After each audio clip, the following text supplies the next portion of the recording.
Richard Weaver's artifact discovery continues. What does that tell you about the priorities of the people there? How much importance did they place in things like ornamentation, Yes. like the fabric of the church, right? Of course, in the 1870s, that was hotly contested issue was ornamentation, rites and ceremonies, the high church, low church, yes. the whole Oxford movement was really dividing churches, and it's interesting to read like bishops' addresses in the Journal of Council back then, and they were highly exercised about those questions. While Richard's research answered many questions, it also piqued interest in new areas of exploration. So if I can raise a mystery to you, it is this. And so when the church reopened in 1988, some older pieces of pewter and silver reemerged. I think they've been put in people's houses. They may have been kept safely at other churches.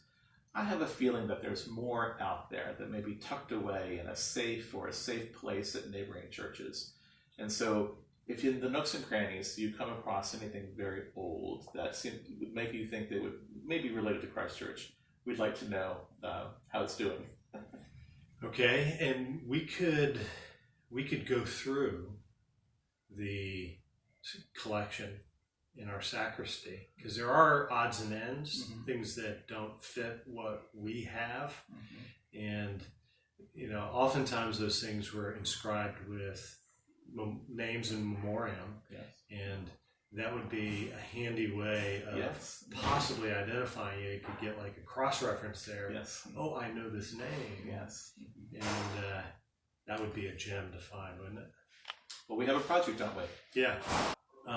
I had a thought on tracking down, maybe one way to do it, to track down people with a living memory of the early 50s there at Luckett's, would be to look through the parish register and find marriages in, the 5 years before.